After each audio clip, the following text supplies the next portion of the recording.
The Canadian P&C marketplace is transforming. In the last 12 months, there have been a number of large transactions, including Intact Financial Corporation acquiring AXA Canada and Desjardins acquiring Western Financial Group. Economical, Canada's largest mutual P&C insurer, announced it intends to become the first Canadian P&C company to demutualize. Talks of new rules and regulations and new entrants to the market have dominated headlines.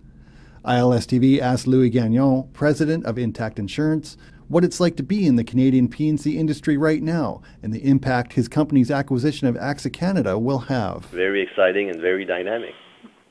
Seriously, I think it's a time that it's really neat to be in that industry.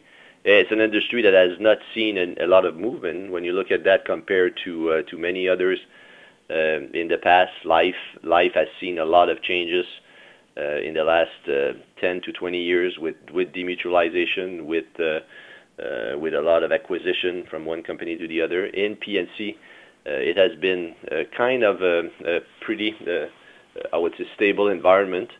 I think there's a lot of good dynamic positioning right now that will create an even more, I would say, exciting industry to be in.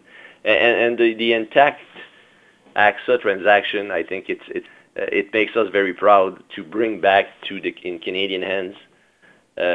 First, we brought back in Canadian hands when we went from ING to Intact 2.5 years ago, the leader of the industry.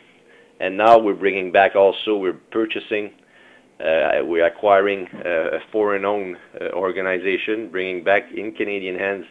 And this is, I think, a key element of now that the P&C leader is a strong, stable Canadian organization. With Intact as an all-Canadian company, Louis says it's not only good for Canadians, but brokers too. I think it should be taken in consideration in the broker, I would say, interest in our organization, and also knowing that when a client has a claim, it's going to be settled in Canada by Canadian people, close in their community, because we're going to keep our outstanding claim service that exists right now with people across the country in small region, that in the rural, semi-rural areas there, and I think you have to be a Canadian company, I think, to offer that kind of service that is really in line with what the Canadian population and where the Canadian population is.